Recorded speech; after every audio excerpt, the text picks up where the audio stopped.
नमस्कार, DD news पर आप दो टूक देख रहे हैं। मैं हूं अशोक श्रीवास्तव। अब से करीब 3 साल पहले अब से जुलाई 2023 में भारत की लगभग तमाम विपक्षी पार्टियों ने नरेंद्र मोदी को हराने के लिए कांग्रेस के नेतृत्व में एक गठबंधन बनाया और सबने तय किया कि हम सब मिलकर नरेंद्र मोदी को हराएंगे और इस गठबंधन का नाम दिया INDIA, इंडिया। गठबंधन का नाम दिया इंडिया। लेकिन आज देश के सामने जो मैं सवाल उठाने जा रहा हूं वो ये कि विपक्षी गठबंधन ने अपने समूह का नाम दिया इंडिया, लेकिन क्या इस गठबंधन को यह एहसास भी है कि इंडिया में हो क्या रहा है? नाम दिया इंडिया, लेकिन क्या इस गठबंधन को जरा सा आभास भी है कि इंडिया की पब्लिक क्या सोच रही है? नाम दिया इंडिया, लेकिन क्या इस इंडिया गठबंधन की पॉलिटिकल पार्टियों को जरा भी यह जानकारी है या जरा भी इसकी चिंता है कि इंडियंस क्या सोचते हैं, भारतीय क्या सोचते हैं? सिर्फ नाम देने से कोई इंडिया को रिप्रेजेंट नहीं करता। इंडिया को रिप्रेजेंट करने के लिए भारत की मिट्टी को समझना पड़ता है, भारत की मिट्टी से जुड़ना पड़ता है।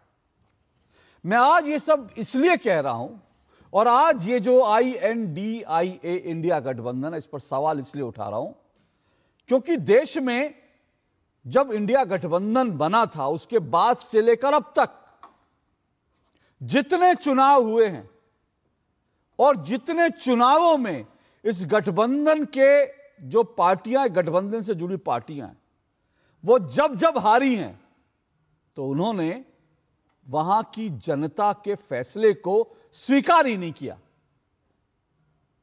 जो आवाम है, जो जनता है, जो भारतीय हैं, भारतीयों के फैसले को स्वीकार ही नहीं किया। सीधा दोष किसे दिया? दोष दिया कभी EVM, कभी SIR, कभी चुनाव आयोग, और तो और कांग्रेस के एक नेता ने जनता को ही राक्षस कह दिया था।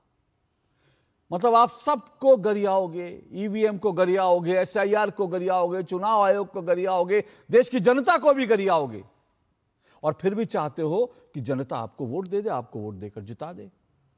अब ये जो इंडिया गठबंधन है, मैंने कहा नाम दिया इंडिया, लेकिन इसकी विचारधारा जो है वो इंडिया की जनता से तो मैच नहीं करती, लेकिन पाकिस्तान के मीडिया से इनकी आवाजें जरूर मैच करती हैं, इनकी विचारधारा जरूर मैच करती है। मैं ये किस आधार पे कह रहा हूं?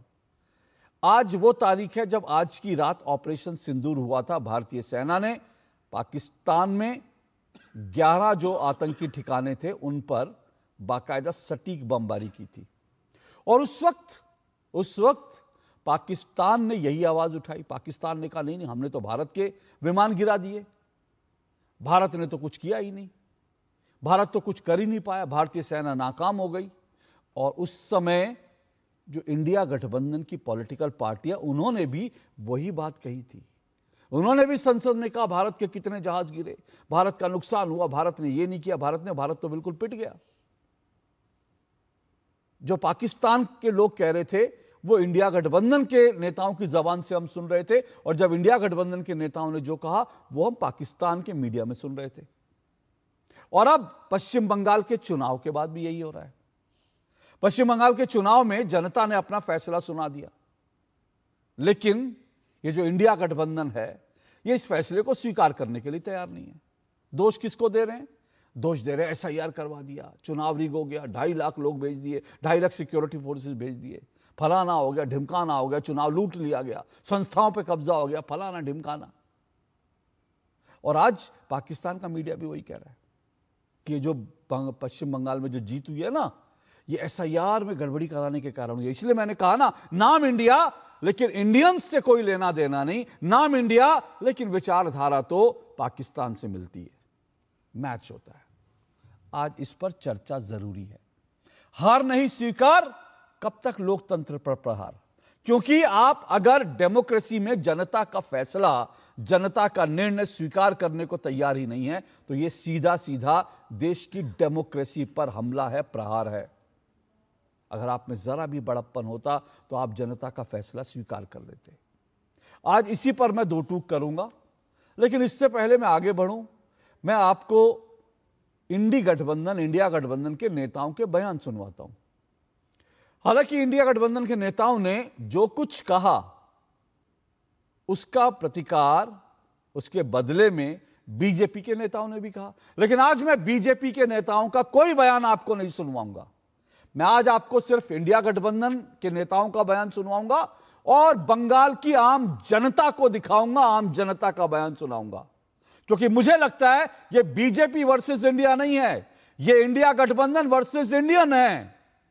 यह इंडिया गठबंधन वर्सेस पश्चिम बंगाल के मतदाता है। और इसीलिए आज बीजेपी की कोई जरूरत नहीं है। जो कुछ इंडिया गठबंधन के नेता कह रहे हैं उसका जवाब पश्चिम बंगाल की जनता दे रही है।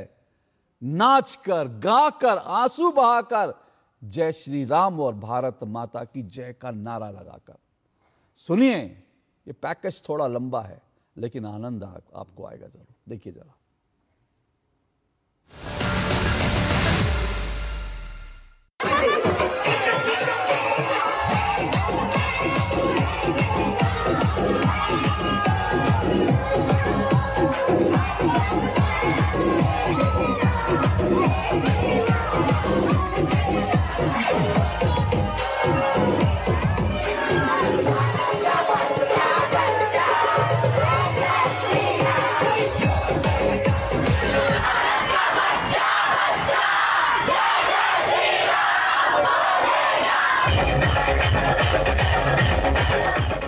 मैं इलेक्शन कमीशन और इलेक्शन के ऑफिसर्स को साफ कह रहा हूं, आप जो कर रहे हो गलत कर रहे हो।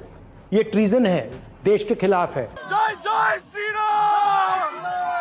আমাদের ব্যক্তিগত আক্রমণ, গুন্ডাদের আক্রমণ, দুষ্ট কর্মীর উপরে খুন সব চালা তৃণমূলের বিরুদ্ধে মানুষ ভোট দিয়েছে। শুধু একটাই ভারতীয় জনতা পার্টির কর্মীদের বলতে চাই, হিন্দু হিন্দু ভাই ভাই, আবার আমরা বিজেপিকেই চাই, আবার আমরা বিজেপিকেই জেতাবো। জয় শ্রী রাম, জয় শ্রী রাম।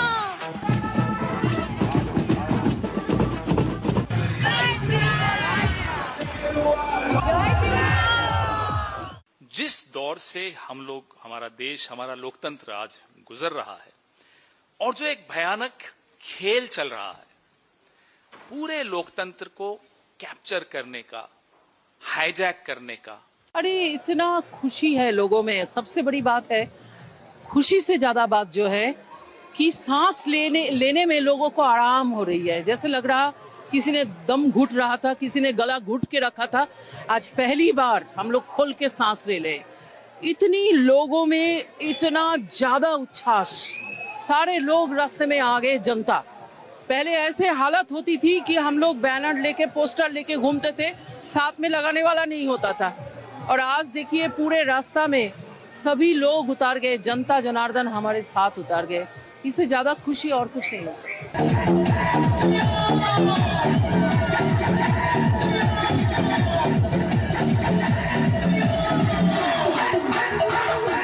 बंगाल हो, ये हम लोगों को एहसास ही नहीं हो रहा था कि इस प्रकार का रिजल्ट आएगा।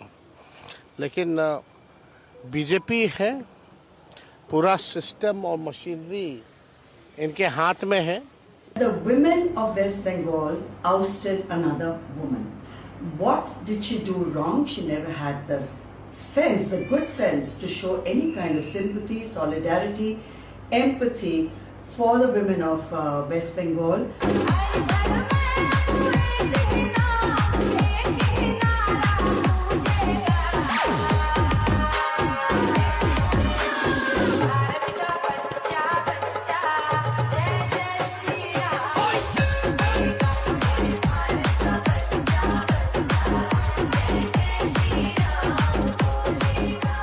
सुना है बहुत सारे अधिकारी ट्रेन होकर के यूपी से गए थे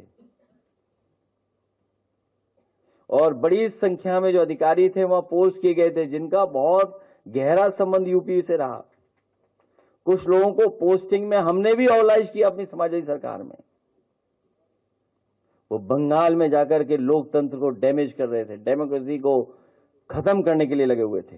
भाई एक बात तो क्लियर है कि यहाँ के लोग सिर्फ डर रहे थे टीएमसी के खिलाफ बोलने से।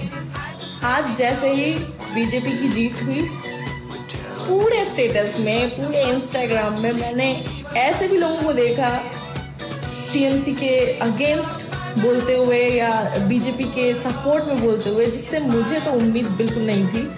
मुझे ऐसा लगता था कि ये सब के सब साले बट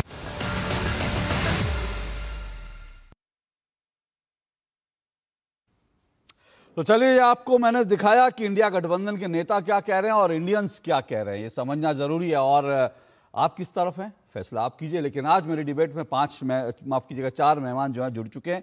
आइए चारों मेहमानों का परिचय करवा देता हूं। आरपी सिंह जी मेरे साथ जुड़ चुके हैं, बीजेपी के राष्ट्रीय प्रवक्ता हैं सरदार आरपी सिंह जी। मेरे साथ तहसीन पूनावाला जी स्टूडियो में जुड़े हैं, राजनीतिक विश्लेषक है तहसीन पूनावाला जी। समाजवादी पार्टी के प्रवक्ता अशोक यादव जी मेरे साथ जुड़े हैं और मेरे साथ वरिष्ठ पत्रकार समीर चौगांवकर जी जुड़े हैं। आप चारों मेहमानों का बहुत बहुत शुक्रिया और स्वागत। शुरुआत कर रहा हूं 1.5 मिनट में तहसीन जी और आरपी सिंह जी को देता हूं अपनी अपनी बात रखने के लिए। और शुरुआत में आज मैं आप ही से करता हूं आरपी सिंह जी। आरपी सिंह जी, भाई पूरा जो इंडिया गठबंधन है वो कह रहा है कि ये चुनाव जो है रिग करा गया है, ये तो लूट है, आप लोगों ने SIR करवा के जो है चुनाव लूट लिया, संस्थाओं पर कब्जा कर लिया। ये कोई डेमोक्रेसी थोड़ी ऐसे चलती है। अशोक भाई नमस्ते। और आपको एक किस्म से साधुवाद भी कि आप जो लड़ाई लड़ रहे हो उसमें आपके ऊपर कभी कभी बीच बीच में कुठाराघात होता है और आप उस कुठाराघात में लड़ते हैं और हारते नहीं, और पूरा देश आपके साथ है इस सारे जो कुठाराघात आप पर हो रहा है।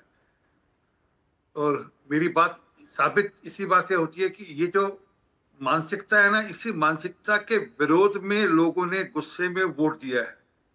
और ये विपक्ष समझ ही नहीं रहा कि ये जो कुठाराघात करने का जो सिलसिला है, जो आप इंडिविजुअली छोड़िए, मतलब जो पूरे के पूरे मासेस पे जो कुठाराघात करने का जो मानस है वो दिख रहा था बंगाल में।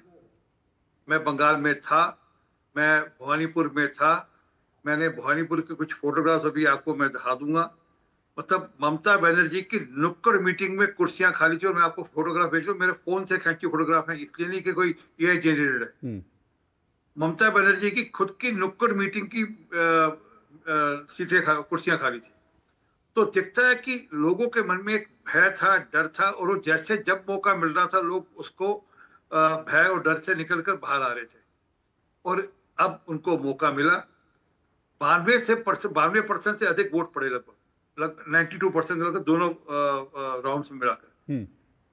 अगर ऐसा होता कि मैनिपुलेशन होती तो 92% लोग वोट डालने आते। और जहां तक SIR की बात करते हैं, मैं SIR का डेटा देख रहा था। SIR के अंदर जिन लोगों के नाम डिलीट हुए उसमें कुछ 23 लाख ऐसे थे जो मृत थे। जो इसमें अचंभे वाली बात है, मृत लोगों के नाम डिलीट होने की, परंतु अचंभे वाली बात है उसमें 8% लगभग, मतलब कोई 2.25 लाख ऐसे नाम थे जिन्होंने पिछली बार भी वोट डाला। मतलब मृत होने के बावजूद भी उनके शायद भूतों ने आकर वोट डाला, किसी ने वोट, ये मेरा नहीं, ये ऑफिशियल डेटा बता रहा हूँ मैं, सरकार का डेटा, मतलब इलेक्शन कमीशन का डेटा, जिसमें उन्होंने वोट डाला। मतलब ऐसी धांधली होती थी बंगाल के अंदर कि मृत लोगों के नाम पे भी वोट डालते थे। और जिन लोगों के ये 27 लाख जिन लोगों के नाम छूटने की बात कर रहे हैं, उनमें से 7 लोग की मैं सूची पढ़ते पढ़ते 7 लोग ऐसे शॉर्टलिस्ट कर पाया जिनके 100 बच्चे हैं। मतलब एक एक व्यक्ति 100 बच्चों का पिता है। अगर 4 शादियां भी हो तब भी 100 बच्चे नहीं हो सकते। उनमें से 2 तो ऐसे हैं, एक का 389 है, एक का 360 बच्चे हैं, जिन्होंने, मतलब ऐसे लोग हैं जिन्होंने अपने पिता का नाम फरीद अहमद रखाया, तो वो 389 ऐसे लोग हैं जिन्होंने अपने पिता का नाम वही लिखवाया हुआ। तो इस प्रकार की अगर धांधली होगी तो, और वह ठीक की जाएगी और वोटर लिस्ट ठीक होगा और लोगों के मन से भय निकलेगा, लोगों के मन में एक भरोसा आएगा कि हम वोट डालने जाएंगे तो हमको दिक्कत नहीं होगी, और वोट डालने के बाद हमारे को दिक्कत नहीं होगी। जिस प्रकार से वहां पर हत्याएं होती थी, जिस प्रकार से चुनाव से पहले हत्याएं होती थी, चुनाव के बाद हत्या होती थी, वो सचमुच पूरे डेमोक्रेसी को शर्मसार करता था। ठीक। परंतु एक नैरेटिव बिल्ड कर रखा था, उस नैरेटिव के आधार पर चुनाव लड़ते थे और झूठ और प्रपंच और फरेब के आधार पर चुनाव लड़ा जाता था। ठीक है, ठीक है। मैंने आप आरपी सिंह जी 1.5 मिनट से ज्यादा आपको दिया, तहसीन भाई को भी मैं 1.5 मिनट से ज्यादा ही दूंगा, समय पूरा दूंगा। नहीं, वो अब डेमोक्रेसी में आप 2 दे दीजिए, उनको 2.5 दे दीजिए। देखिए, पार्लियामेंट पार्लियामेंट में तो एक सिस्टम से चलता है जो संवैधानिक प्रक्रिया है संसद को चलाने की, लेकिन कम से कम हम लोग विपक्ष को भी भरपूर आवाज देते हैं। यही डेमोक्रेसी की ताकत है कि एक व्यक्ति का एक ही वोट है, तो आपको भी उतना समय और उनको भी। जी, और समय शुरू हो इसके पहले मैं एक चीज कहूं, तहसीन भाई भी लोकतंत्र के पक्ष में ही बोलने वाले हैं। नहीं, बिल्कुल तहसीन भाई बिल्कुल डेमोक्रेसी के पक्ष में रहते हैं। बिल्कुल। और एक चीज है, मैं हमेशा लोगों से कहता हूं, मुझे एंकर तभी मेरे एंकर से झगड़े होते या लड़ाई होती जब एंकर कहता है मैंने सरकार पे अटैक नहीं किया। ऐसा कोई एंकर नहीं है जो नहीं चाहता कि सरकार पे बातचीत हो। यही डिबेट का हासिल होता है, इससे ज़्यादा डेमोक्रेसी का है। बट आपको भी साधुवाद अशोक जी, मैं इस बात से इत्तेफाक करता हूँ, लेकिन एक बात से अग्री नहीं करता आरपी सिंह जी की, कभी कभी आप पे मुश्किल नहीं आती, मुश्किलों के बीच में कभी कभी आप ठीक रहते हो, तो आपको मैं आपसे अग्री नहीं करता हूँ, लेकिन आप पे एफआईआर नहीं होना चाहिए। मैं इस बात से बिल्कुल खड़ा हूँ, भले वो पार्टी को मैं सपोर्ट करता हूँ। ये गलत है, जो गलत है वो गलत है। अगर मैं भाजपा को गलत करता हूँ, इसमें कांग्रेस गलत है, ये नहीं होना चाहिए एफआईआर। शुक्रिया आपका। जी शुक्रिया जी। अशोक जी, आरपी सिंह जी को बधाई जीत के लिए, लेकिन इस जीत पे कुछ प्रश्न उठते और मैं माननीय इलेक्शन कमीशन पर कुछ प्रश्न उठाता हूँ, क्योंकि एसआईआर के डेटा दिया आरपी सिंह जी ने, मैं उसी डेटा को आगे ले जाता हूँ। 27 लाख ऐसे वोटर थे जिनको पेंडिंग लिस्ट में रखा गया एसआईआर के तहत, और बीजेपी और ममता जी के बीच में जो डिफरेंस था वो 30 लाख था, यानी कि लगातार वही वोटर्स। इसमें से 1608 वोटरों की सुनवाई हुई और 1599 वोटर्स को वापस डाला गया, यानी कि पेंडिंग में गलत पेंडिंग रखा गया था। जैसे अशोक का स्पेलिंग ASOK होगा, ASHOK नहीं। तो ये बहुत बड़ी संख्या है।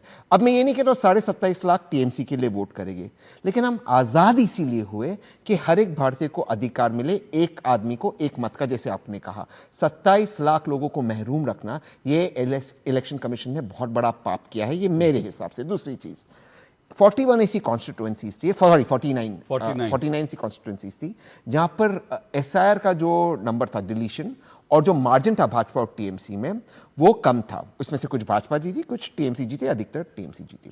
लेकिन ममता जी के कॉन्स्टिट्यूएंसी में, क्योंकि उसका जिक्र आरपी सिंह जी ने कहा, डिलीशन हुए 50,000 और आदरणीय ममता जी हारी 15,000 वोटों से। क्या ये सही था? क्योंकि इसमें आदरणीय सुप्रीम कोर्ट के जज ने कहा था कि अगर जो नंबर हो गए हारने का और डिलीशन का ज्यादा होगा तो हम फिर से चुनाव करेंगे। तो क्या आदरणीय सुप्रीम कोर्ट दोबारा से चुनाव करेगी? मैं इस बात को पूरी तरह से मानता हूं कि वो पूरे के पूरे 49 सीट्स भी अगर टीएमसी जीती तब भी भाजपा की सरकार बनेगी। लेकिन सवाल होता सिस्टम को सुधारने के लिए आप एक गलत रास्ते से नहीं जा सकते। तीसरी चीज से मैं अपनी बात समाप्त करूंगा। जिस तरह से शुवेंदु अधिकारी जी और अन्य भाजपा के नेताओं ने स्पीचेस दिए, मैं कोई टीएमसी की स्पीचेस को एंडोर्स नहीं करता हूं, मैं एक उदाहरण देता हूं। टीएमसी के सारे बड़े नेताओं ने कहा हिंदू ईवीएम खुल रहा है, मुसलमान ईवीएम बंद हो गया है, हम सिर्फ हिंदू के लिए काम करेंगे, मुसलमान के लिए। शायद शुवेंदु अधिकारी कल मुख्यमंत्री बने। क्या ये ठीक है?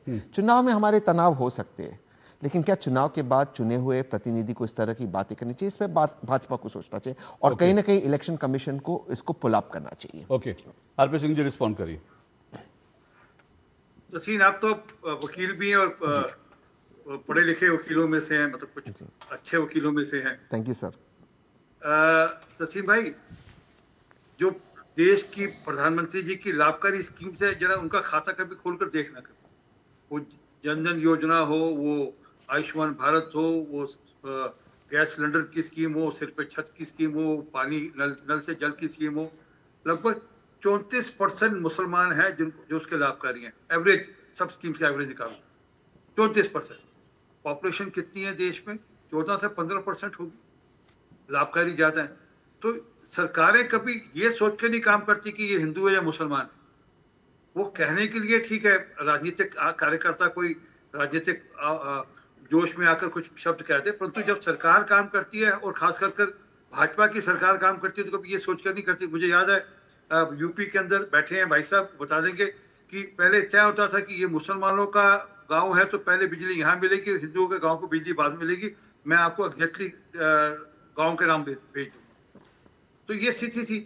तो ये कहना कि कोई हिंदू मुसलमानों की बात है, ऐसा नहीं। पहली बात। दूसरी बात, जहां तक आपने SIR की बात करी, मैं आपको सीट आफ्टर सीट के नाम पढ़ देता हूँ। समरेशगंज, लाला गोला, भागवा, गोला, रघुनाथगंज, मोतेरा, बुर्ज, ये सब सीटें जो ममता बनर्जी ने जीती हैं। और यहाँ पर SIR की जो परसेंटेज जो आप कह रहे थे वो विनिंग से ज्यादा है। तो इसलिए ये कह देना कि नहीं भाई SIR के कारण से कोई मामला हो गया, जहाँ 27 लाख वोट थे वो कट गए, इस कारण से नहीं हो पाए, वो अब थोड़ा मामला पलट गया है। ध्यान करना है बात का।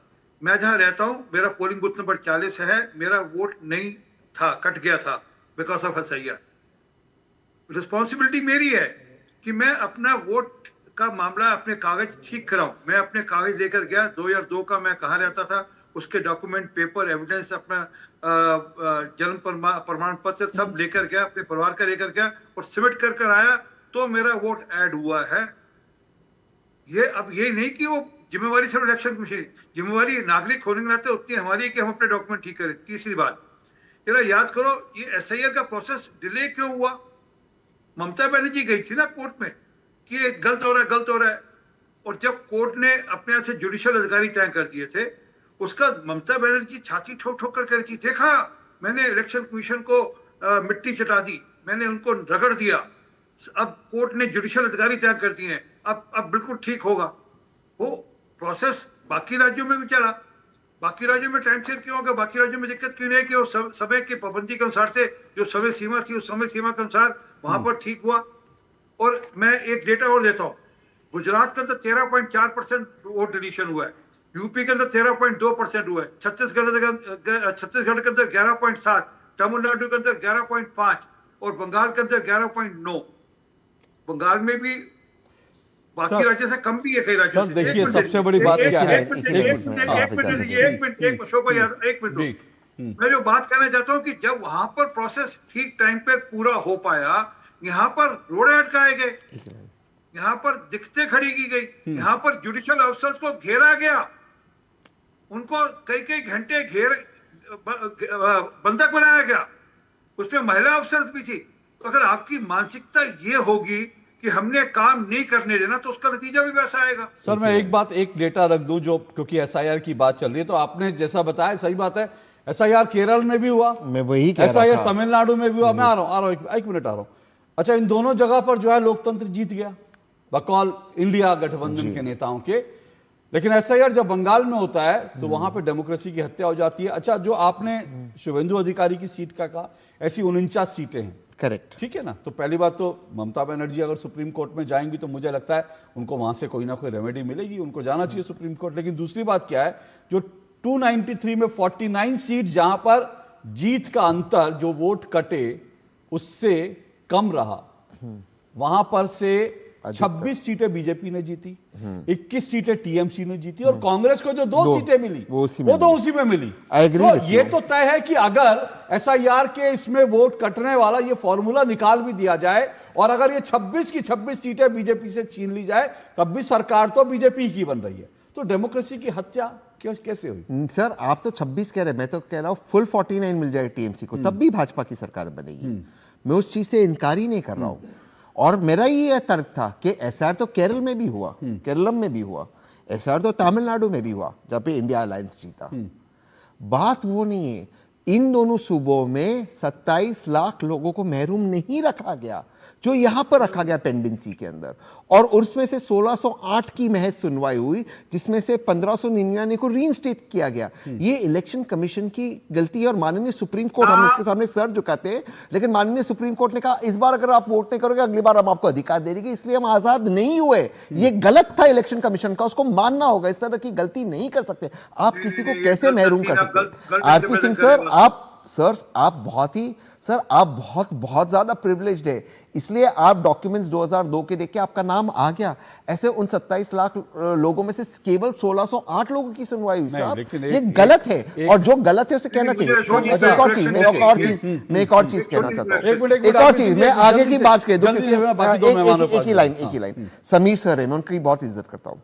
अब ये कहिए कि इलेक्शन कमीशन क्या केरलम में फ्री था, तमिलनाडु में फ्री था? तो मैं आपसे एक बात पूछना चाहता हूं, अगर एक जगह पे गलती होती है, मानो किसी ने एक जगह पे गलती की, दूसरी जगह पे नहीं की गलती, मैं इसको बोनाफाइड, मैं मैलिफाइड ही नहीं कह रहा हूं, बोनाफाइड ही कह रहा हूं गलती, तो क्या उसका मतलब है कि उस गलती को छोड़ दिया जाए क्योंकि दूसरी जगह पे गलती नहीं हुआ? मैं तो मैलिफाइड ही कह ही नहीं रहा हूं, मैं तो आपसे सवाल पूछ रहा हूं कि आपके हाथ में हमारा भविष्य है, ये आप क्या कर रहे हो? इस तरह से महाराष्ट्र में अब एसआईआर शुरू हुआ, अब मैं अब इसका कल भरने वाला हूं ऑनलाइन, तो जब चुनाव के पहले आप क्यों कि आप चुनाव के बाद कहते 2002 में हुआ, आपने इसको जल्दबाजी की चुनाव के पहले। Okay, RP Singh ji respond करिए, चलिए फिर मैं बाकी दो मेहमानों के पास जाऊंगा। चुनाव से पहले तमिलनाडु में ठीक होगा, केरल में ठीक होगा, वहां पे केरल में ठीक होगा, चुनाव के साथ ही हुआ ना, चुनाव के एकदम साथ साथ ही हुआ। परंतु जो मूल बात है, जिसको आप गोल करके बात को आप आरोप लगा रहे हैं इलेक्शन कमीशन पर, चुनाव का जो एसआईआर का प्रोसेस था वो टेक ओवर कर लिया था सुप्रीम कोर्ट ने, जुडिशियल अधिकारी तय किए थे उन्होंने, और वो कराया किसने थे? ममता बनर्जी ने। कितनी छाती छोड़कर हमने करा दिया, हमने इलेक्शन कमीशन को नाक रगड़ा दी। ये बात सही है, ये बात सही है तहसीन जी, क्योंकि ये सुप्रीम कोर्ट मॉनिटर होगा पूरी प्रक्रिया, ये जो है ये कोर्ट ने, ये ममता बनर्जी ने इसका श्रेय भी लिया था। लेकिन मैं एक बड़ी बात सामने आपके रखना चाहता हूं। देखिए, मैं कह रहा हूं कि चलिए मान लीजिए कि आपको एसआईआर से कोई शिकायत है, कुछ उसमें त्रुटि हुई, कुछ अल्टीमेटली आपके पास सिस्टम क्या है? जो सिस्टम है उसमें अगर आपको सुप्रीम कोर्ट, आपके पास सबसे बड़ी संस्था है ना डेमोक्रेसी में, संविधान में, तो सुप्रीम कोर्ट ने जैसा कहा, सुप्रीम कोर्ट की निगरानी में सब कुछ हुआ, तो उसके बाद आप उसको लूट कैसे कह सकते हैं? उसके बाद उसको डेमोक्रेसी की हत्या कैसे कह सकते हैं? एक बात। दूसरी बात मैं बताता हूं, बंगाल में डेमोक्रेसी की जीत हुई है, बंगाल में डेमोक्रेसी, लोकतंत्र जीता है। कैसे लोकतंत्र जीता ये मैं आपको बताता हूं। 8 साल बाद सीपीएम के 150 बंद दफ्तर खुले हैं, सीपीएम के दफ्तरों पर, जो कि टीएमसी के राजनीतिक विरोधी है, उसके 150 से ज्यादा जो दफ्तर थे उन पर अभी तो मतलब ये तो खुले हैं, अभी और होंगे। उसके सैकड़ों दफ्तरों पर जगह जगह टीएमसी ने ताला लगा दिया था, कहा था कि यहां पर जो टीएमसी कहेगी वो होगा, कोई डेमोक्रेसी नहीं है यहां पे कि मतलब सीपीएम वाले भी राजनीति करेंगे। उन्होंने कहा तुमको राजनीति करने का कोई अधिकार नहीं है, यहां वोट की बात है, यहां वो कह रहे हैं कि किसी पॉलिटिकल पार्टी को रहने का अधिकार नहीं है, लोगों को जीने का अधिकार नहीं है, जो विरोधी होगा उसको मार दिया जाएगा, मार करके उसकी लाश जो है पेड़ पे लटका दी जाएगी क्योंकि वह राजनीतिक विरोधी है। और यहां पर 150 दफ्तर जो है सीपीएम के खुल चुके हैं दोबारा, जिन पर टीएमसी ने कब्जा किया था। और ये अकेली सीपीएम नहीं है, कांग्रेस के दर्जनों दफ्तर खुल चुके हैं कल से लेकर अब तक, कांग्रेस के दर्जनों दफ्तर। और आज तो एक वीडियो ऐसी आई जहां बीजेपी के स्थानीय नेताओं ने कांग्रेस का दफ्तर खुलवाया, कांग्रेस के दफ्तर पर। जी हां, एग्जैक्टली मैंने कल वीडियो दिखाया था आरपी सिंह जी, मैंने कल ही अपने 2 टूक में वीडियो दिखाया था, और मैंने राहुल गांधी जी से पूछा था कि राहुल गांधी जी आपको तकलीफ थी ना कि कांग्रेस के लोग कई खुश हैं? ये खुश है कांग्रेस के लोग, क्योंकि उनका बरसों तक जो उनके दफ्तर पे ताला लटका था, आज वो ताला खुल गया। ये डेमोक्रेसी की जीत है कि विपक्ष के जो वहां पर पार्टी हैं उनके दफ्तरों पर जो ताले लगा दिए गए थे वो ताले खुल गए, डेमोक्रेसी की जीत है। लेकिन भैया इंडी गठबंधन है, इंडिया से कोई मतलब नहीं, लेकिन गठबंधन का नाम इंडिया है, और उसके बाद कहते हैं कि लूट हो गई। अशोक यादव जी, आपके तो खैर दफ्तर नहीं है वहां पर, और आप क्योंकि ममता जी तो अखिलेश जी को स्टूल भी देती हैं बैठने के लिए अपने साथ में, तो इसीलिए आपके दफ्तरों पर तो ताला नहीं लगा होगा, इसलिए आपको इस बात का एहसास नहीं होगा। लेकिन उन पार्टियों से, उन कार्यकर्ताओं से पूछिए जिनके लोगों को मार के लटका दिया गया, जिनके दफ्तरों में ताला लग दिया, फिर भी आपको लगता है लोकतंत्र लुट गया? अशोक, ये भी तहसीन जी ने बताया, कुछ आंकड़े बताए उन्होंने कि 27 लाख लोगों को पेंडेंसी में रखा गया। कुछ आंकड़े तहसीन भाई से छूट गए थे कि 5 लाख और ऐसे वोटर्स थे जो फाइनल वोटर लिस्ट पब्लिश होने के बाद उनका नाम अचानक से जोड़ दिया गया। तो ये टोटल जो गोलमाल है ये 27 लाख प्लस 5 लाख, मतलब 32 लाख के लमसम का गोलमाल है। और ये गोलमाल कौन किया? ये चुनाव आयोग ने किया। और चुनाव आयोग के ऊपर इस देश के डेमोक्रेसी की रक्षा करने की जिम्मेदारी इस देश के संविधान ने दिया था। और अगर इस देश की संवैधानिक संस्थाएं, जिनको जिम्मेदारी है लोकतंत्र के रक्षा की, वो संवैधानिक संस्थाएं अगर सरकार के पिछलग्गू बन जाएंगी, तब तो समस्या खड़ा होगा। और चुनाव जैसे बंगाल में जो भाजपा करी, मैंडेट मिला, ये मैंडेट नहीं है अशोक जी। एक गजनी और गजनवी ने जिस तरह से हिंदुस्तान को लूटा, उससे बड़ी लूट है ये। भाजपा की गजनी और गजनवी हिंदुस्तान की डेमोक्रेसी को लूट रहे हैं, संविधान को लूट रहे हैं। मुझे नहीं कहना चाहिए सब, लेकिन बहुत पीड़ा है। सर आप बिल्कुल आप कहिए, आप बिल्कुल कहिए, आप बंगाल की जनता को गजनी कहिए, बंगाल की जनता को बाबर कहिए, ये बंगाल की जनता देख रही हो। अगर मैं चाहूंगा और मैं आज ये क्लिप निकाल कर काटूंगा और मैं बंगाल में अपने सभी दोस्तों को भेजूंगा कि समाजवादी पार्टी बंगाल की जनता को, वो जो बंगाल में लोग जो नाच रहे हैं, जो आंसू बहा रहे हैं, जो कह रहे हैं हमें मुक्ति मिल गई, उनको समाजवादी पार्टी के प्रवक्ता अशोक यादव गजनी कह रहे हैं। ये मुझे लगता है बंगाल की जनता देख रही है और बंगाल की जनता आपको भी बताएगी, और वो हिंदू भी बताएंगे जिन्होंने वहां वोट किया, वो आपको यूपी में बताएंगे। गजनी तो आपको यूपी उत्तर प्रदेश में भी लगेंगे, क्योंकि उत्तर प्रदेश की भी हिंदू जनता आपको गजनी लगती है, बाबर लगती है हिंदू जनता। तो वो तो आपके लिए वो कोई बड़ी बात नहीं है अशोक यादव जी, इस तरह के शब्दों का प्रयोग करना देश की आम जनता के लिए। कांग्रेस के एक नेता ने राक्षस कहा था, रणदीप सुरजेवाला ने कहा था जनता राक्षस हो गई है, आप कह रहे हैं जनता गजनी हो गई है बंगाल की। तो ये ठीक है, आप लोगों की याददाश्त कम है, लेकिन जनता की याददाश्त बहुत तेज है, याद रखेगी। बोलिए अशोक जी, मेरे शब्दों को, मेरे सेंटेंस को आप गलत डायरेक्शन में ले जा रहे हैं। जो आपने कहा मैंने वही कहा। मैंने कहा भारतीय जनता पार्टी की गजनी। आप बंगाल की जनता के फैसले को कह रहे हैं गजनी की लूट है। वहां पर देश के बाद, देश में आजादी के बाद 92%, 92.4% चुनाव हुआ है। तो जो 92.4% लोगों ने वोट दिया वो गजनी थे आपके लिए, वो लुटेरे थे, वो लूटने आए थे पोलिंग बूथ तक। वो जो बूढ़ी अम्मा, 85 वर्ष की अम्मा जो आई थी घर से निकलकर वोट देने के लिए, वो क्या लूटने आई थी देश को? वो व्यक्ति, वो बूढ़ा व्यक्ति जिसने आखिरी बार वोट किया और उसके बाद अपना बटन दबाने के बाद उसको हार्ट अटैक हो गया, उसकी जान चली गई, क्या वो गजनी था? वो लूटने के लिए आया था? किन शब्दों का इस्तेमाल आप लोग करते हैं, आप लोगों को एहसास तक नहीं है। अशोक जी, मेरी बात हो जाए, निवेदन है। देखिए, मैंने गजनी और गजनवी भाजपा को कहा है। हाँ, मैंने जनता को नहीं कहा। बिल्कुल, मैंने जनता को नहीं कहा। बिल्कुल, तो चाहे बंगाल की जनता हो, चाहे यूपी की जनता, चाहे हिंदुस्तान तो बंगाल की जनता का फैसला स्वीकार नहीं ना आपको? एक गजनी और गजनी अशोक यादव जी सुनिए, ऐसा यही होता है। देखिए आप जो अशोक यादव जी, आप एक मिनट रुकिए, मैं जनता को याद दिला दूं। ये इंडिया गठबंधन के नेताओं की आदत है। राहुल गांधी पहले संसद में खड़े होते हैं, कहते हैं जो अपने आप को हिंदू कहता है वो दिन भर हिंसा हिंसा हिंसा की बात करता है। जो अपने आप को हिंदू कहता है वो हिंसक होता है। फिर जैसी हंगामा होता है, लोग कहते हैं क्या बोल दिया, तो वो कहते हैं नहीं नहीं नहीं, नहीं मैंने तो ये कहा कि बीजेपी वाले जो हिंदू हैं हिंसक होते हैं। ऐसे ही अशोक यादव जी ने क्या कहा, पहले कहा कि ये गजनी जैसी लूट थी, उसके बाद जब मैंने कहा कि आप बंगाल की जनता को गजनी कह रहे हैं तो कह रहे नहीं नहीं, मैंने तो बीजेपी को बोला। तो सर आप लोगों की आदत है, पहले पब्लिक को गाली दोगे और जब हमारे जैसे लोग याद दिलाएंगे ना कि आपका ये क्लिप काट करके जो है बंगाल में वायरल होगा, तो कहेंगे नहीं नहीं नहीं नहीं, मैंने किसी को मैंने तो बीजेपी को कहा। बोलिए बोलिए, वो आप लोगों की आदत है पुरानी। नहीं, देखिए अशोक जी, मैं ये कह रहा था कि आज लोकतंत्र को बचाने की जिम्मेदारी हमारे हिंदुस्तान की जनता के कंधों पर है।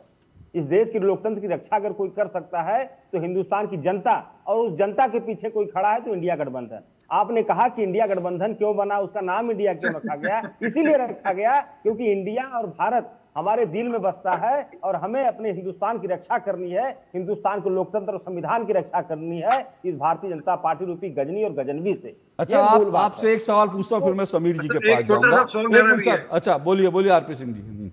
वो डीएमके के नेता कुछ कह रहे थे इंडिया गठबंधन के बारे में, वो पीठ पे कुछ घोंप दिया उनकी। वो आज कह रहे थे राहुल गांधी ने हमारी पीठ पे छुरा घोंप दिया। राहुल गांधी तो इंडिया गठबंधन के आपका चेहरा है ना, वही इंडिया गठबंधन के नेता राहुल गांधी। आपके यहाँ जब बाई इलेक्शन हुआ था तो 5 सीटें मांगी, आपने नहीं दी। उन्होंने कहा 2 दे दो, नहीं दी। फिर उन्होंने कहा अपने सिंबल में लड़ा दो, तो नहीं लड़ाया। ये इंडिया गठबंधन है, ये इंडिया गठबंधन है। जब कमलनाथ के पास अखिलेश जी गए थे तो अखिलेश यादव ने कहा था, सॉरी कमलनाथ ने कहा था कौन अखिलेश अखिलेश, कौन सा अखिलेश अखिलेश? ये इंडिया गठबंधन है। ये इंडिया गठबंधन है कि जो केरलम के अंदर आमने सामने चुनाव लड़ते हैं और फिर गठबंधन की बात करते हैं। देखिए सर, बंगाल के अंदर राहुल गांधी ममता बनर्जी के खिलाफ कैंपेन करते हैं, उनको कहते हैं कि पोलराइज कर रही है इलेक्शन ममता बनर्जी। आपका गठबंधन इतना बढ़िया राहुल है, गांधी ने कहा कि हमारे यहाँ तो ममता बनर्जी इलेक्शन पोलराइज कर रही है। पोलराइज मतलब किसके पक्ष में, मुसलमानों के पक्ष में पोलराइज कर रही है। जिनको ओम जब प्रकाश वो राजभर मुहर्रम के का नाम से जुलूस जानते निकलने हैं, देती थी, उन्होंने दुर्गा मुख्यमंत्री विसर्जन जी को रोकती थी, लेकर तो पोलराइज कर चलिए दिया। मैं विषय पर आ एक जाता बात हूँ। समझ लेना। सुनिए सुनिए एक मिनट मैं सुनिए, एक minute sir, RP Singh ji एक ये मिनट जो रुकिए। बंगाल का रिजल्ट है ना, एक मिनट, ये बंगाल का रिजल्ट इसी बात का है कि ये जो आप मुस्लिम अपीजमेंट के चलते हुए आपने बंगाल की संस्कृति पर कुठाराघात किया। आपने बंगाल की जनता की जो मानसा रुक जाइए सर, दोनों लोग रुक जाइए, दोनों लोग रुक जाइए। उसका आउटकम है कि लोग ओके सर, दोनों लोग रुक जाइए, दोनों लोग रुक जाइए। देखिए इंडी गठबंधन में के दिल में कितना इंडिया है, किसका वो मैं उसमें नहीं जाता, ठीक है। मैं सिर्फ एक बात कह रहा हूं, जो अभी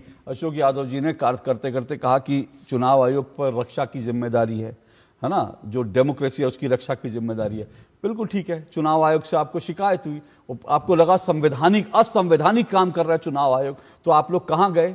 संविधान की रक्षा करने की जिम्मेदारी किस पर है? देश की सुप्रीम कोर्ट पर है। आप लोग कहां गए? सुप्रीम कोर्ट गए। एक बार नहीं, दर्जनों पिटीशन सुप्रीम कोर्ट में दायर की आप लोगों ने, लेकिन सुप्रीम कोर्ट ने जो फैसला दिया, अब आप ये भी कह दीजिए, जैसे आपने कहा कि चुनाव आयोग जो है बीजेपी के इशारे पर काम कर रहा है, आप लोग मन में यही कहते होंगे क्योंकि आज पाकिस्तानी टीवी भी यही कह रहे हैं, तो हो सकता है कल को मैं किसी इंडी गठबंधन के नेता के मुंह से भी सुन लूं कि सुप्रीम कोर्ट जो है वो भी बीजेपी के इशारे पर काम करता है, क्योंकि हर बार चाहे ईवीएम, चाहे एसआईआर या चुनाव आयोग, हर बार आप लोगों ने देश की सुप्रीम कोर्ट में चुनौती दी है और देश की सुप्रीम कोर्ट ने आपके जो भी तमाम आपके जो आशंकाएं थी उनको निर्मूल साबित किया, उसमें कोई दम नहीं है। सुप्रीम कोर्ट ने बार बार कहा कि इस तरह की पिटीशन जो आती है वो सिर्फ और सिर्फ पब्लिसिटी स्टंट के लिए आती है।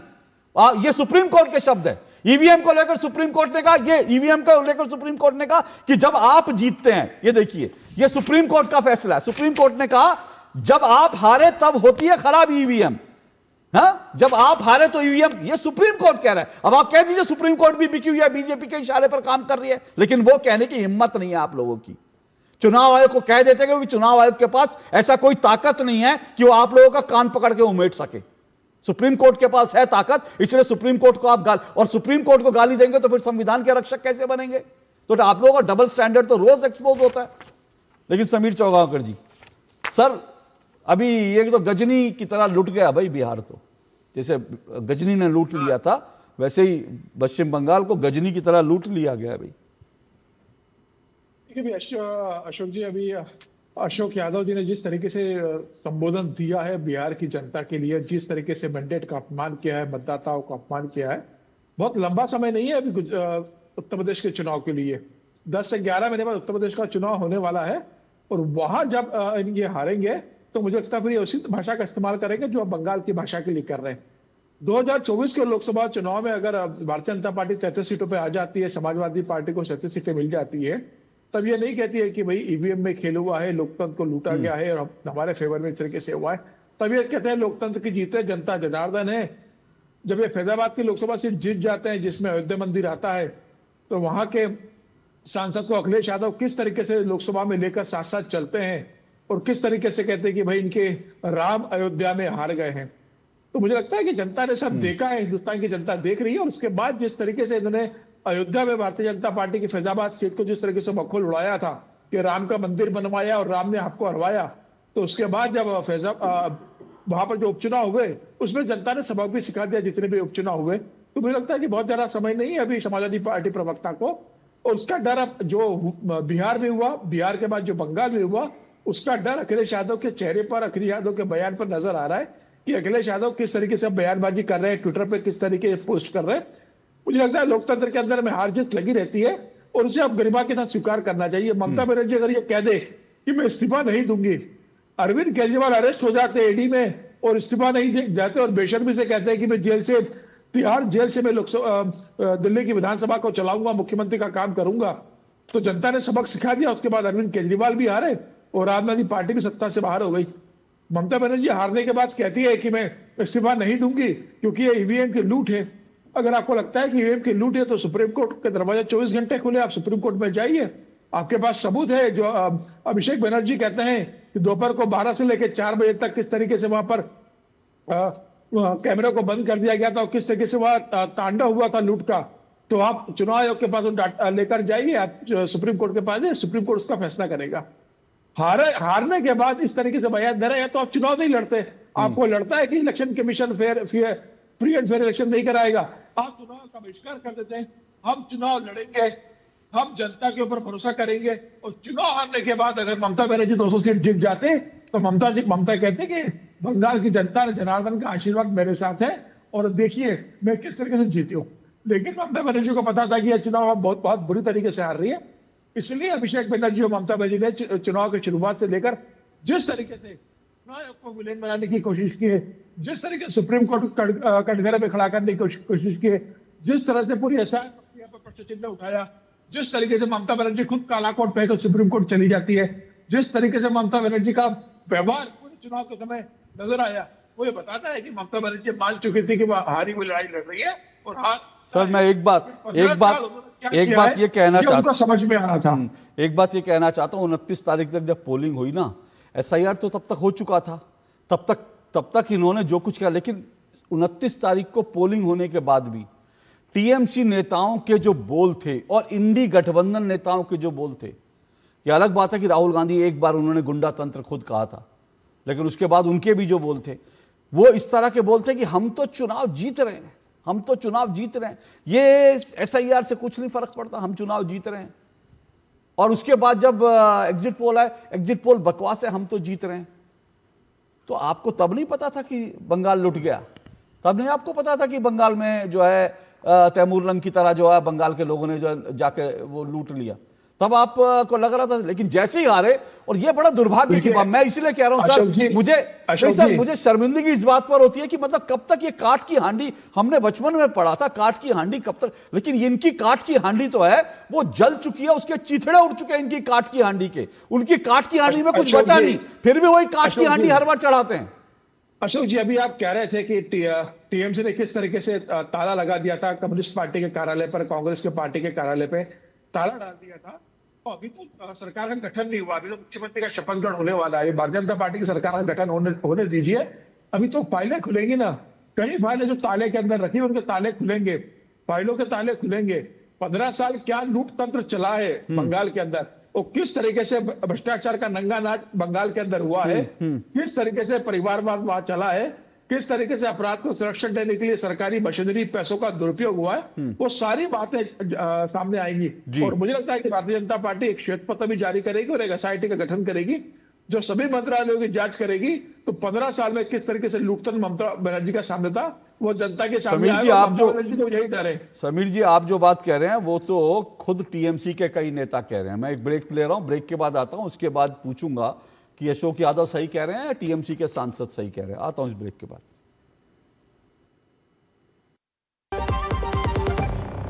घिसते तोड़ते कुटते गिरते नानी दादी का नाम याद आता है, हमको तो एक ही नाम याद आता है, एमडीएच शाही पनीर मसाला।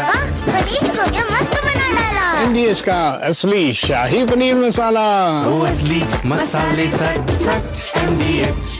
हर सपना किसी मजबूत नींव पर खड़ा होता है, हर पुल, हर इमारत, हर सफर भारत की प्रगति की डोर है। Steel authority of India limited, जहां विज्ञान सपनों को आकाश देता है, वहां भी है सेल। सेल देश की सुरक्षा का अटूट कवच। जहां स्वास्थ्य और देखभाल की बात हो, वहां भी है सेल। हर घर, हर सपना, हर विजय देश के कण कण में छुपा है। सेल का भरोसा हर किसी की जिंदगी से जुड़ा हुआ है। सेल। प्लेटफॉर्म नंबर 2 से चलने वाली सुपरफास्ट एक्सप्रेस के यात्रियों, आई एम हियर। तुम्हें नहीं, इसे मोबाइल चार्ज करना, दिमाग चार्ज कर अपना। ऐसे पब्लिक पोर्ट से फोन चार्ज किया तो पर्सनल डेटा होगा पब्लिक। देखा? पापा रुको, मैं पे करता हूँ। No signal. अब क्या करोगे? फ्री वाईफाई है ना। बुद्धू सुधर जा। पेमेंट्स के लिए नो ओपन वाईफाई, यानी फ्रॉड को करो बाय बाय। आरबीआई कहता है करो सही शुरुआत, बनो फाइनेंशियली स्मार्ट। सर, हमने भी म्यूचुअल फंड्स में एसआईपी शुरू कर दी है, पर मार्केट की समझना बाउंसर जा रही है। आप कैसे कर लेते हो? मैं धीरज को अपने साथ रखता हूँ। म्यूचुअल फंड्स में लॉन्ग टर्म गोल पे फोकस करो और एसआईपी करते वक्त धीरज को अपने साथ रखो, तो लॉन्ग टर्म से फोकस हटाने का नहीं। और म्यूचुअल फंड्स है सही। म्यूचुअल फंड निवेश बाजार जोखिमों के अधीन है। योजना से जुड़े सभी दस्तावेजों को ध्यान से पढ़ें। अरे सोनू भैया भी बन गए। अरे अपना रोहित भी बन गया। अरे रामू चाचा भी बन गए। आशा बहन भी बन गई। मास्टर जी भी बन गए। मुखिया जी भी बन गए। अरे सब लोग क्या बन रहे हैं? क्या आपको नहीं पता? हम सब निक्षय मित्र बन गए हैं। टीबी के मरीजों को पोषण, सहारा और नई उम्मीद देने के लिए। सही पोषण से टीबी का इलाज तेजी से हो सकता है। निक्षय मित्र बनकर आप भी किसी के जीवन में नई उम्मीद ला सकते हैं। मैं तो बन गया, और आप? निक्षय मित्रों से मिली शक्ति टीबी के मरीजों को नई ऊर्जा दे रही है। जन जन का रखे ध्यान, टीबी मुक्त भारत अभियान। अगर आप नहीं रहे तो ना ये सैलरी रहेगी और ना ही आपके फैमिली का भविष्य। इसलिए आज ही पॉलिसी बाजार ऐप से लीजिए 1 करोड़ का टर्म इंश्योरेंस, सिर्फ 410 रुपए महीने से शुरू। गोल्डी छोले मसाले, जहाँ जाए रिश्ते बनाए। गोल्डी लाए हैं फ्रेश लॉक टेक्नोलॉजी, जो रखे मसालों को हर समय फ्रेश। चलो दो टुक आप देख रहे हैं, दो टुक में हम चर्चा कर रहे हैं हार नहीं स्वीकार, कब तक लोकतंत्र पर प्रहार। पश्चिम बंगाल के संदर्भ में जिस तरह से पूरा इंडिया गठबंधन जो है इस लोकतंत्र की जीत को, क्योंकि लोकतंत्र में सबकी जीत होती है, केरल में अगर कांग्रेस जीती है तो डेमोक्रेसी की जीत है, डेमोक्रेटिक तरीके से केरल में कांग्रेस जीती है, उसको शुभकामनाएं देनी चाहिए। उसी तरह से बंगाल में जो है बीजेपी जीती है, उसको शुभकामनाएं देनी चाहिए। लेकिन केरल में चुनाव बड़ा फेयर था, लेकिन बंगाल में बूथ लूट गया जी। बंगाल में तो तैमूर लंग आ गया, बाबर आ गया और पता नहीं कौन कौन आ गया लूटने के लिए। ये सब बातें बचपना लगती है। लेकिन मैं तहसीन जी आपसे एक बात कहता हूं, क्योंकि अशोक यादव जी को आपने सुना कि बंगाल लूट गया, क्या क्या क्या क्या। अब मैं जानना चाहता हूं सौगत राय सही है या अशोक यादव सही है? सौगत राय टीएमसी के जो है सांसद हैं, इन्होंने क्या कहा? इन्होंने कहा हमारी पार्टी के लोग अवैध वसूली कर रहे थे। ये टीएमसी के सांसद कह रहे हैं हमारी पार्टी के लोग, जब उनसे हार का कारण पूछा गया, उन्होंने कहा हमारी पार्टी के लोग अवैध वसूली कर रहे थे, गुंडागर्दी में लगे थे और हमने मुस्लिम तुष्टीकरण किया। ये उन्होंने हार के कारण बताया। अशोक यादव जी को समझ में नहीं आया। जवाहर सरकार, वो भी टीएमसी ने उनको राज्यसभा में भेजा था, प्रसार भारती के चेयरमैन थे। जी हाँ, कभी उनको जो है कांग्रेस सरकार ने उनको संस्कृति मंत्रालय का सचिव बनाया था, फिर प्रसार भारती का उनको जिम्मा दिया। तो वो जवाहर सरकार ने कहा कि भ्रष्टाचार, वो कह रहे हैं मैंने 2 साल पहले ममता बनर्जी को चिट्ठी लिखी थी और लिखा था कि ये भ्रष्टाचार और दादागिरी बंद कीजिए। ये जवाहर सरकार कह रहे हैं कि मैंने ममता बनर्जी को चिट्ठी लिखकर कहा था भ्रष्टाचार और दादागिरी बंद कर दी। और उन्होंने एक बात और कही, उन्होंने कहा बंगाल एक गरीब स्टेट बन गया है, गरीब स्टेट बन गया। गुड़गांव में, दिल्ली में हम लोग बंगाल से जो काम वाली मेड है सप्लाई करते हैं। ये टीएमसी के सांसद रह चुके व्यक्ति कह रहे हैं। तो ये तो आईना दिखाने वाला काम कर रहे हैं। वो आईना जो है टीएमसी भी देखे, वो आईना इंडी गठबंधन के लोगों को भी देखना चाहिए। तहसीन नहीं, जरूर अशोक जी, किसी भी राजनीतिक दल के हार के पीछे एक वजह नहीं होती, सैकड़ों वजह होती है। उसमें से ये वजह बिल्कुल आपकी सही है, बट केवल यही पैमाना नहीं है। अगर यही पैमाना होता, उससे ज़्यादा गरीबी बिहार में, और बिहार में नीति आयोग का जो रिपोर्ट है वो कहता है कि जैसा भारत ने प्रगति किया, तो जो पैसे वाले राज्य थे महाराष्ट्र, गुजरात, कर्नाटक, तमिलनाडु, जो 10 साल पहले बिहार और महाराष्ट्र के बीच में, बिहार और गुजरात के बीच में डिफरेंस था, वो और भी बढ़ चुका है, और ज़्यादा बढ़ चुका है। ये मैं नहीं कह रहा हूँ बिहार ने प्रगति नहीं की, तो बंगाल ने भी किया, लेकिन डिफरेंस और बढ़ चुका है। पलायन ज़्यादा होता है बिहार के बाद। तो ये चीज़ें तो फिर वहाँ पे कैसे जीते? तो ये चीज़ ज़रूरी नहीं है। कई चीज़ों पे वहाँ बिहार में नीतीश का सुशासन था, यहाँ पे सांसद कह रहे हैं गुंडागर्दी, कटमनी चल रही थी। अब अनंत सिंह जी जो चुनाव के वक्त एक प्रत्याशी को मार दिए और पटना के अस्पताल में सिगरेट फूकते हुए 12, सॉरी मैं इस लैंग्वेज का प्रयोग कर रहा हूँ, वो कौन सा सुशासन था? देखिए ये बात नहीं है। बृजभूषण शरण सिंह कौन सा सुशासन कर रहे थे? बात एक वजह नहीं है, कई वजह है। लेकिन जो विपक्षी दल कह रहे कि इलेक्शन कमीशन की भूमिका पर, कि वो जैसे रेफरी है, रेफरी के खिलाफ हमें नहीं लड़ना है, रेफरी को न्यूट्रल अपीयर होना चाहिए हर वक्त। मैं आपको और एक उदाहरण देता हूं। बात केरल में, अगर मैं डिबेट में आऊँ और किसी डिबेट में मैंने गाली का प्रयोग किया और आपकी डिबेट में मैंने बहुत सरल भाषा और अच्छी भाषा का प्रयोग किया, उसका मतलब नहीं कि उस डिबेट में मेरी गलती माफ़ हो जाती, क्योंकि इस डिबेट में मैं अच्छी तरह से बात करता हूँ। ये एक गलत तुलना हम कर रहे हैं। यहाँ पर बंगाल में जो इलेक्शन कमीशन की भूमिका थी, 27 लाख लोगों को महरूम रखता, वो और कहीं पर नहीं हुआ, और लोगों पे वोट कटे, मैं उसकी बात नहीं कर रहा, महरूम रखने की। दूसरी चीज सर एक सेकेंड, दूसरी चीज और एक फैक्टर है सर, एक सेकेंड सर 1 मिनट से अधिक नहीं लूंगा, मैं पूरा चुप बैठा था।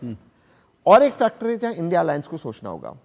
जो 12 सीटों पे एमआईएम ने वोट काटा है, वो उन्हीं इलाकों पे लड़ा जहां भाजपा जीती, वो जो डिफरेंस और एसआर का डिफरेंस पकड़ ले, टीएमसी हारती। तीसरा चीज उनको जो सोचना होगा और जो ममता जी को सोचना होगा, जो सुगौतो रॉय जी ने कहा, शाहजहां शेख जैसे लफंगे को आदरणीय ममता जी ने असेंबली में डिफेंड किया था ना, आप ही के साथ था उस दिन में, या हुमायूं कबीर जैसे लफंगे को, वो तो जीत के अपना चुनाव 2 जगह से जीता। उसको ठीक है भाजपा ने सीआरपीएफ की सिक्योरिटी दी, क्या ममता जी उसको अरेस्ट नहीं कर सकती थी? तो कहीं हमें भी देखना होगा अंदर से कि क्या हम सोचते हैं कि पोलराइजेशन से फायदा होगा, बट क्या ये होगा? हमें कंसोलिडेशन की बात करनी आप जो कह रहे हैं ना, एक छोटी सी बात फिर आरपी सिंह जी रिस्पॉन्ड करें। एआईएमआईएम ने चिट्ठी लिखकर बिहार में, आपने कहा बंगाल, बिहार में कितनी सीटें हरवाई एआईएमआईएम ने, वो भी याद कीजिए। और उन्होंने चिट्ठी लिखी थी कि मुझे गठबंधन में शामिल कर लो, लेकिन क्यों एआईएमआईएम से क्यों तकलीफ है? क्योंकि ममता बनर्जी को लगता है कि मुस्लिम वोट तो एक मुश्त उनकी जेब में है, तो उसमें एआईएमआईएम को हिस्सेदारी क्यों दे? बिहार में जो है कांग्रेस को और तेजस्वी यादव को लगता था मुस्लिम वोट तो हमारा जर खरीद गुलाम है, हम एआईएमआईएम से समझौता क्यों करें? तो आप अगर इतना समझते हैं कि मुस्लिम वोट आपकी जेब में जो है बैठा हुआ है, तो आप समझते रहिए, फिर दूसरा भी आएगा और उसका भी हक जो है आप थोड़ी मार सकते हैं। आरपी सिंह जी रिस्पॉन्ड करें। ठीक है, नमस्कार। ठीक है, तहसीन भाई बड़े अच्छा शब्द नहीं है, क्लेवर वकील है, इसीलिए शब्द ही बुलाते। ये क्या है कि बात को इस ढंग से पेश करते हैं कि आपके जो सुनने वाले उनको लगा नहीं नहीं ये तो सारा दोष ही इलेक्शन कमीशन का है। भाई मैं बार बार कह रहा हूँ, आप भी तहसीन भाई, मुझे थोड़ा गूगल मार्क पर सर्च मारकर निकालना पड़ेगा आपके वीडियो, जहाँ आपने भी कहा देखो इलेक्शन कमीशन को सबक सिखा दिया गया है। ममता बनर्जी तो कहा था ये, और पूरा का पूरा प्रोसेस जुडिशियल अधिकारियों के हाथ में दे दिया। तो जब जुडिशियल अधिकारी का हाथ में, सुप्रीम कोर्ट का हाथ में था, तो आपने अगर दोष मढ़ना है तो सुप्रीम कोर्ट का सिर्फ मढ़ो ना, आप इलेक्शन कमीशन को क्यों दोषी ठहरा रहे हो? पहली बात। दूसरी बात, आप उनकी वकालत बंद कराएंगे, वैसे तो उनको जरूरत नहीं पड़ती फिर भी।